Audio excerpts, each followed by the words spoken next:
welcome to Learning English with Nandita. Dramatically, since the summer are approaching, and in fact in some places it has already come after the spring, we are going to continue our learning with the second chapter, Lost Spring. है ना, बहुत dramatic है कि अब तो spring ख़त्म हो गया, वसंत ख़त्म हो गया, समर आ गया है, तो हमारा नेक्स्ट चैप्टर भी लॉस्ट स्प्रिंग है, स्टोरीज ऑफ स्टोलन चाइल्डहुड। यहाँ पर ऑथर जो हैं वो अनीश जंग चाइल्डहुड और स्प्रिंग को मेटाफोरिकली कनेक्ट कर रहे हैं। ओके, तो हम for this video we are dealing with only the part 1 of the chapter, which is also called Sometimes I Find a Rupee in the Garbage. Okay, stories of stolen childhood actually refers to lot many stories in that entire book of Lost Spring by Anish Jung, but we in 12th board we have an excerpt of it which has basically 2 stories in it, and the author's connection and conversation with 2 of the boys from 2 different category of poverty stricken people. One of them are rag pickers, मतलब जो गंदगी में से सामान वगैरह इकट्ठा करते हैं उनको बेच करके कमाते हैं, और the other one are bangle making children. ठीक है, बिकॉज बैंगल्स या ग्लास फैक्ट्रीज वगैरह में काम करने से that is very harmful, that is very exploitative towards children. So these 2 aspects of exploitation of children from the poor section of society has been shown and analyzed through the conversation and stories of 2 kids. One is Sahib and the other one is will be dealing with some in the next video. For this video we are dealing with the rag picking boy Sahib, and this story is by Anish Jung. So basically I told you that the theme here or the message here is how some section of the society are perpetually under poverty, and even the children of that particular community are exploited, and they are stuck in a vicious cycle. मतलब जो ख़त्म ही नहीं होता है, वो बार बार वही repeat होता रहता है। पापा ने भी वही किया, बेटा भी वही करेगा, उसका पोता भी वही करेगा, ऐसे ही चलते रहता है। तो बच्चे भी इस तरह के पॉवर्टी स्ट्रिकन एनवायरनमेंट में किस तरह से एक्सप्लॉइट होते हैं, इस यही थीम ऑफ द स्टोरी है, right. So we are dealing with the rag picking boy Saheb Alam.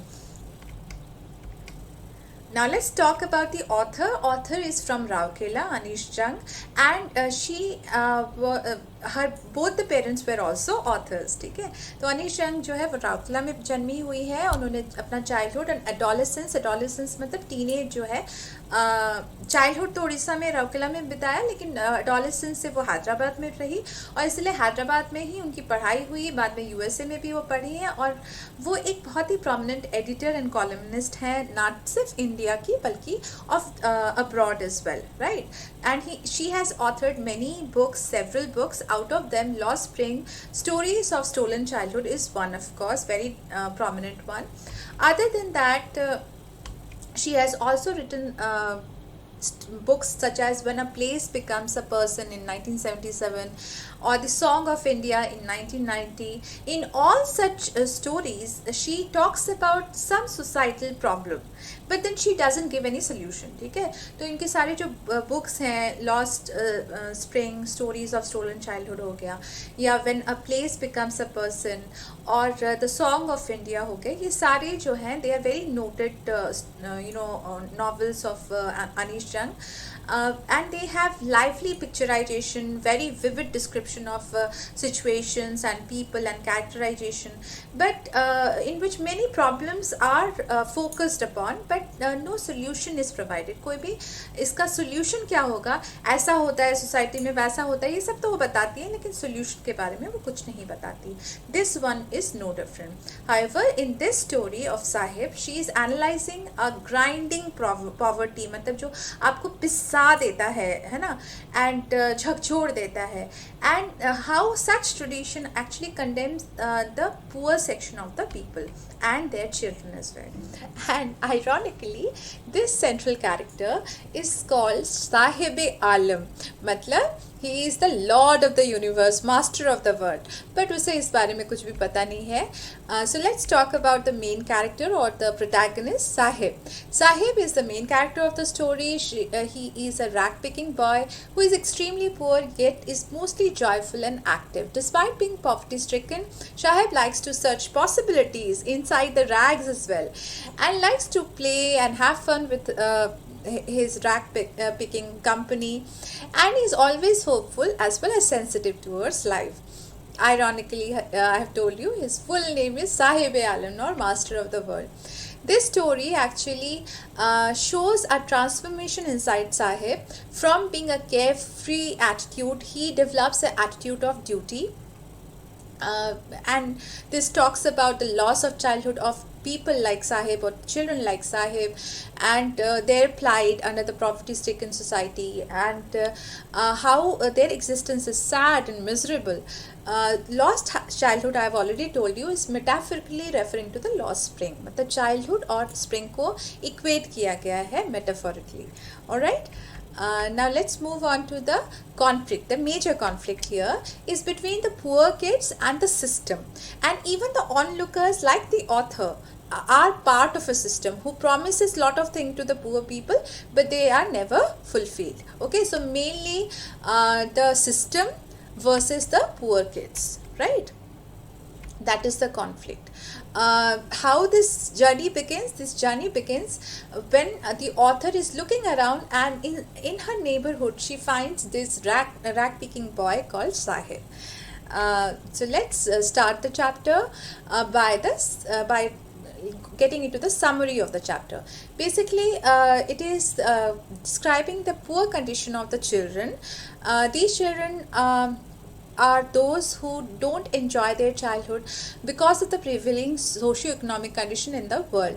This is something that one can see all over the world. This is not just specific to India. This poverty is not specific to India. It is all across the world. आप Africa में चले जाओ, आप South America में चले जाओ, even parts of America and all that, वहाँ पर भी आपको ऐसे societal conditions मिल जाएंगे जो कि are not suitable, and therefore the poor people remain poor.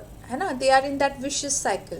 These children don't have the opportunity for schooling. They don't go to school. The author tells us stories of her interaction with children from deprived backgrounds. She describes their poor condition and life in interesting manner. The story touches the reader and is thought provoking.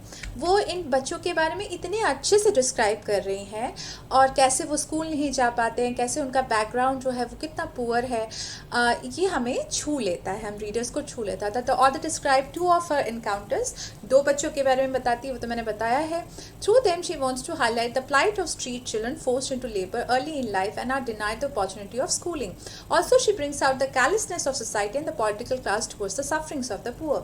The first encounter, that is what we are dealing with today, is with a rag picker boy named Sahib-e-Alam, who migrated from Bangladesh in the year, in which year? 1971, and lives in Simapuri in Delhi. These rag pickers, or the children, look for valuables in the garbage, things like coins or torn shoes, which are as precious as gift to them. तो ये rag picking children के बारे में है. वैसे तो वो दो जन के बारे में बताएगी, लेकिन बेसिकली फर्स्ट वाला जो है वो रैग पिकिंग चिल्ड्रन के बारे में है.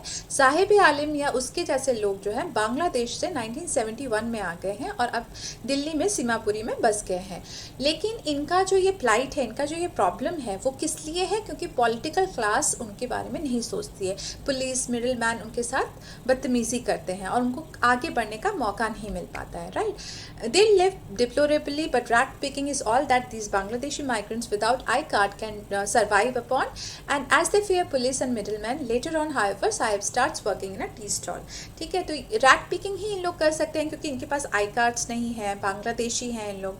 ठीक है, तो पुलिस से डरते हैं, मिडिलमैन से डरते हैं. हाउएवर बाद में साहिब लास्ट में दिखाते हैं कि वो टी स्टॉल में भी काम कर रहा है. तो let's learn about Sahib a little bit more with the line by line explanation of the chapter. Sometimes the chapter begins with "Sometimes I find a rupee in the garbage." That is the name of the chapter also. And with a question, the author is saying, "Why do you do this?" Author उसको देखती है neighborhood में और साहिब को पूछती है, आप क्यों करते हो? I ask Sahib, whom I encounter every morning for gold in the garbage dumps of my neighborhood. Sahib left his home long ago, set amidst the green fields of Dhaka. His home is not even a distant memory. तो वो काफ़ी सालों पहले ढाका उसका जो घर है वहाँ से वो आ चुका है. So Sahib has left Bangladesh long back and it is not even in his distant memory. वो उसको याद भी नहीं कर पाता है. ठीक है. There are many set amidst the green fields of Dhaka उसका घर था. There were many storms that swept away their fields and homes, his mother tells him. That's why they left looking for gold in the big city where he now lives. I have nothing else to do, he mutters. Mutters मतलब हल्के से whisper में बोलना, क्योंकि उसको भी दुख लगता है कि वो ये सब करता है. ठीक है. तो वो बताता है कि मैं और कुछ कर नहीं सकता. मैं बांग्लादेश में जो मेरे ग्रीन फील्ड्स थे, मेरे जो घर था, वो सब स्टॉर्म्स की वजह से, बार बार आए स्टॉर्म्स की वजह से ख़राब हो चुका है, मेरी मम्मी ने बोला. And he mutters that मैं और कुछ नहीं कर सकता. And he looks away. दुखी है, right? Go to school, I say glibly, realizing immediately how hollow the advice must sound. तो ये अच्छे से स्मार्टली, बहुत स्टाइल से वो बोलती है, ग्लाइडली बोलती है ऑथर, कि स्कूल में जाया करो. और उसके बाद बोलते ही वो समझ पाती है कि ये कितना हॉलो है, कितना एम्प्टी मैंने प्रॉमिस किया है, या एम्प्टी प्रॉमिस है कि स्कूल जाओ, क्योंकि स्कूल जाने के लिए भी तो पैसे चाहिए. There is no school in my neighbourhood. When they build one I will go. If I start a school will you come. तो वो बोलता है कि, और वो मैं पुअर हूँ ये सब नहीं बोलता है, वो कंप्लेन नहीं कर रहा है. वो बोलता है कि कोई स्कूल ही नहीं है, तो जब बनेगा तो मैं जाऊँगा. और ये अनीश जंग क्या बोलती है कि मैं बनाऊँगी तब अब तुम आओगे. देखो झूठी प्रॉमिस कर रही है. आई आस्क हाफ जोकिंगली, बस जोकिंगली बोल देती है. येस ही से स्माइलिंग ब्रॉडली, बहुत खुश होकर के बाछे खिल जाते हैं उसके. A few days later I see him running up to me. Is your school ready? It takes longer to build a school, I say, embarrassed at having made a promise that was not meant.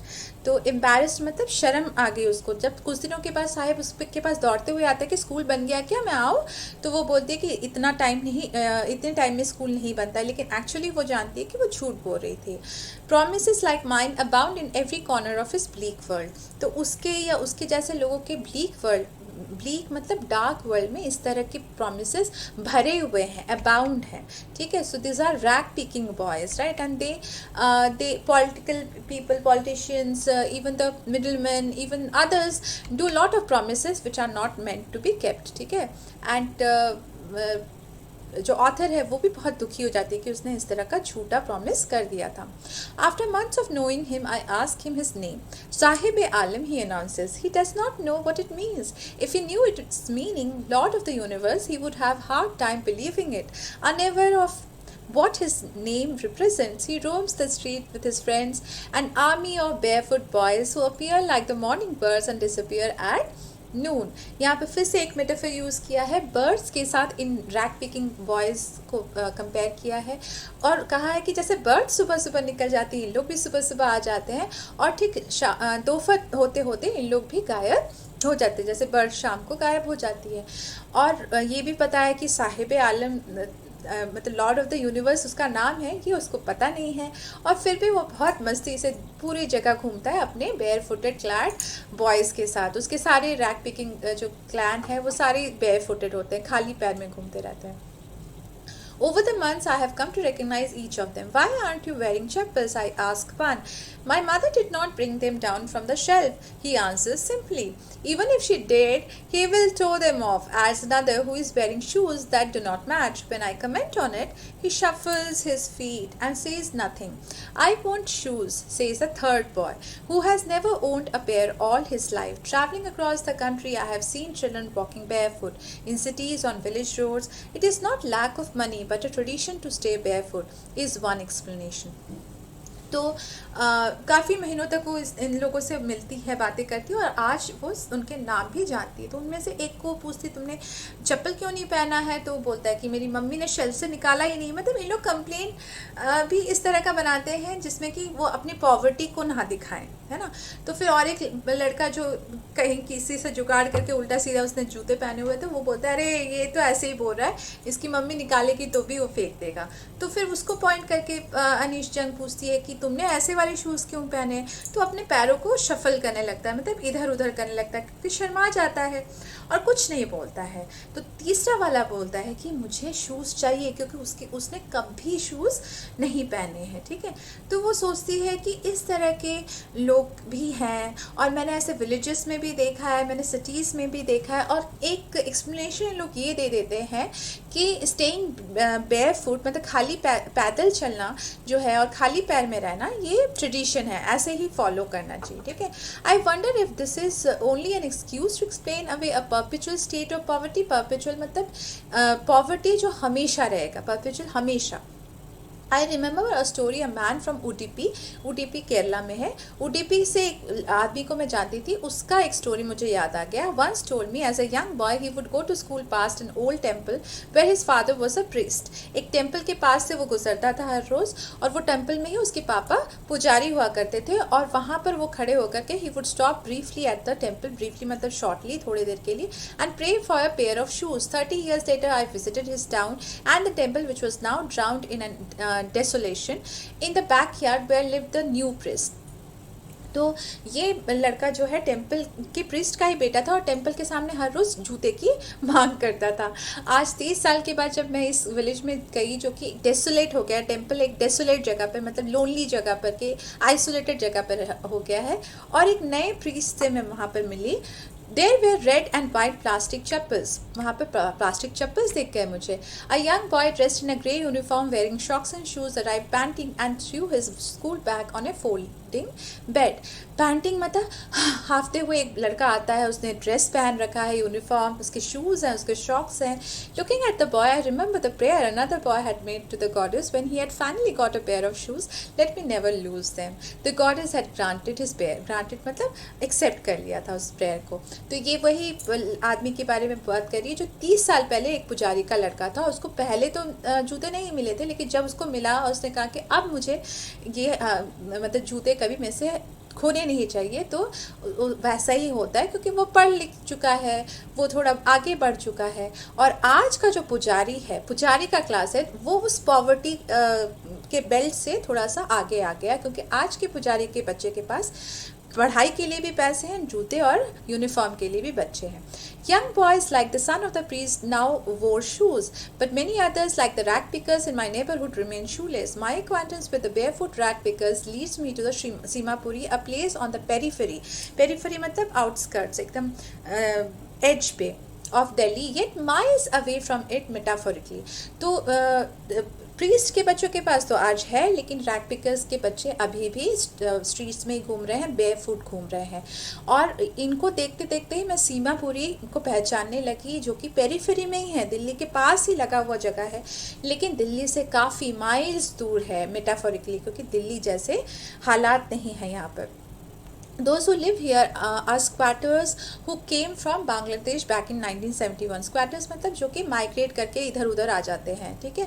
Sahib family is among them. Seemapuri was then a wilderness. उस time पे जब उन लोग आते हैं 71 में, तब ये वाइल्ड था, फॉरेस्ट लाइक था, विल्डरनेस था। It is still but it is no longer empty. But अब जो है वो भी वाइल्ड है, लेकिन एम्प्टी नहीं है। In structures of mud with roofs of tin and tarpaulin, devoid of sewage, drainage or running water, lived 10,000 rag pickers. They have lived here for more than 30 years without an identity, without permits, but with ration cards that get their names on voters list and enable them to buy grain. Food is more important for survival than an identity. If at the end of the day we can feed our families and go to bed without an aching stomach, we would rather live here than the fields that gave us no grain. तो सीमापुरी में आज structures हैं, लेकिन tarpaulin के और mud के structures हैं, जिसमें किसी तरह से एक रूफ लगा दिया है, जैसे कि पिक्चर में आपको दिख रहा है, ठीक है। और इनके पास सिर्फ राशन कार्ड है, क्योंकि खाना ज़्यादा ज़रूरी है, आई कार्ड वगैरह नहीं है। और फिर भी वो कहते हैं कि यहाँ पर रहना ज़्यादा बेहतर है, क्योंकि कम से कम यहाँ पर हम लोग खाना तो खिला सकते हैं बच्चों को। हम लोग अपने गाँव में फील्ड्स में वापस नहीं जाना चाहते हैं, क्योंकि वहाँ पर हम लोगों की हालत बहुत दुरवस्था थी, ठीक है। Whenever they find food, they inside their tent, that become transit homes. Children grow up in them, becoming partners in survival, and survival in Simapuri means rag picking. तो यहाँ पर एटलीस्ट उनको फूड मिल जाता है, और यहाँ पर जो उनका टेंट है वो ट्रांजिट हाउस की तरह ही है, मतलब जो थोड़े दिन के लिए रुकने के लिए जैसे वाली घर है, लेकिन यहाँ पर चिल्ड्रन भी सर्वाइवल का हिस्सा बन जाते हैं, और सर्वाइवल के लिए उन लोग सिर्फ रैक पिकिंग ही कर पाते हैं। ऐसा नहीं कि ये बच्चे खेलना पसंद नहीं करते हैं, in fact Sahib loves looking at people playing tennis. Sahib को टेनिस बहुत पसंद है, लेकिन वो वहाँ पर पहुँच नहीं सकता, वो एक रैक पिकिंग बॉय है, right. Through the years it has acquired the proportion of a fine art, garbage to them is gold. Through the years it has acquired proportion, मतलब ये जो गार्बेज पिकिंग है, ये रैक पिकिंग है, ये उनके लिए आर्ट बन गया है, और ये उनके लिए ही, ये गार्बेज ही उनके लिए गोल्ड है। It is their daily bread, roof over their heads, even if it is a leaking roof, but for a child it is even more. I sometimes find a rupee, even a 10 rupee note, Sahib says, his eyes lighting up. When you can find silver coin in a heap of garbage, you don't stop scrounging. Scrounging मतलब looking for it or searching for it. For there is hope of finding more. तो वो उनके लिए, बच्चों के लिए जो है ये एक मिस्टिकल दुनिया है कि गार्बेज में से कॉइन मिल जा रहा है, सिल्वर कॉइन मिल जा रहा है, 10 रुपये नोट मिल जा रहा है, तो वो इसलिए अलग है। और बाकी लोगों के लिए, जो बड़े लोग हैं, उनके लिए ये फूड है, उनके लिए उनका सिर पे छत है, ठीक है। It seems that for children garbage has a meaning different from what it means to their parents. For the children it is wrapped in wonder, it is wondrous. For the elders it means it is a means of survival. ये खाने पीने और छत के लिए ज़रूरी है। One winter morning I see Sahib standing by the fenced gate of the fenced gate, मतलब जो तार लगा हुआ है ना, ऐसे वाले गेट के सामने वो खड़ा हुआ है नेबरहुड क्लब में, watching two young men dressed in white playing tennis. उसे टेनिस पसंद है। I like the game, he says, right? He hums content to watch it standing behind the fence. वो फेंस के ही पीछे से वो देख रहा है और हम कर रहा गुनगुना रहा है, and he seems content, satisfied लग रहा है। I go inside when no one is around, he admits. The gatekeeper lets me use the swing. मैं कभी कभी अंदर जाता हूँ, गेट कीपर मुझे जाने देता है जब कोई नहीं होता है, और मैं स्विंग मतलब झूले में झूलता हूँ। Sahib two is wearing tennis shoes that look strange over his discoloured shirts and shorts. तो उसके जो कपड़े हैं वो पुराने हैं, डिसकलर्ड हैं, लेकिन उसने टेनिस शूज़ पहन रखे हैं, तो मैं उसको देखने लग जाती हूँ। Someone gave them to me. Sahib immediately समझ जाता है और वो आंसर बैक करता है। He says in the manner of an explanation. वो explain करते हुए बोलता है मेरे को किसी ने दिया है। The fact that they are discarded shoes of some rich child who perhaps refused to wear them because of a hole in one of them does not bother him. For one who has walked barefoot, even shoes with a hole is a dream come true. But the game he is watching so intently, इतने ध्यान से, intent के साथ, is out of his reach. तो वो जो shoes है वो उसके लिए ड्रीम कम ट्रू है, क्योंकि वो सारा टाइम पैदल ऐसे ही बिना शूज़ के घूमा है, लेकिन वो जो खेल देख रहा है वो उसके लिए आउट ऑफ रीच है, वो कभी वो वहाँ पर पहुँच नहीं पाएगा, right. So let's come to the end of this part 1 of the chapter. This morning Sahib is on his way to the milk booth. आज वो मिल्क बूथ जा रहा है। In his hand is a steel canister. अभी तक क्या उसको देखा है पकड़े हुए एक पॉलीथीन बैग जिसमें रैग्स रखे हुए हैं, लेकिन आज उसने स्टील कैनिस्टर, मतलब एक बड़ा सा कैन पकड़ा हुआ उसने। I now work in a tea stall down the road. वो दिखाते हुए बोलता है कि डाउन द रोड में टी स्टॉल में काम करता हूँ। He says pointing to the distance, I am paid 800 rupees and all my meals. मैं वहाँ पर काम करने के बाद मुझे 800 रुपये मिलते हैं महीने के, और मेरे सारे खाने हैं ना, सुबह शाम के खाने वहाँ पर हो जाते हैं। Does he like the job? तो ये इतना होने के बाद क्या वो उसे जॉब पसंद है? I ask. His face I see has lost the carefree look. The steel canister seems heavier than the plastic bag he would carry so lightly over his shoulder. The bag was his. The canister belongs to the man who owns the tea shop. Sahib no longer is his own master. Okay? तो मैंने पूछा तो, लेकिन फिर मुझे खुद ही समझ में आ गया कि साहिब, मैंने मतलब जो ऑथर है वो खुद ही बोलती है कि मैंने पूछा तो कि तुम्हें जॉब पसंद है, तो लेकिन फिर मैंने खुद ही देखा कि वो केयर फ्री नहीं है। जो उसने पकड़ा हुआ है वो कैनिस्टर काफ़ी हैवी है, वो पॉलीथीन बैग की तरफ बस फट से उठा लिया, लाइटली इधर उधर घूम लिया, ऐसा वो कर नहीं पा रहा है। आज वो खुद का मास्टर नहीं है, बल्कि वो कहीं का सर्वेंट है, ठीक है। तो चाहे ये करे या कुछ और करे, वो पुअर ही रहेगा। So that is what the message of the story is, right? I hope you have understood the plight of Sahib. Sahib के दुख के स्टोरी के बारे में तुमने जाना और समझा उन लोगों के बारे में. And I hope you are able to answer all kinds of questions out of this. In fact, जो मैंने summary दिया है, that can act as a long answer question, so you can take down notes from there as well. Keep exploring, keep learning, keep enjoying life. Good day and thank you. Please do like, share and subscribe.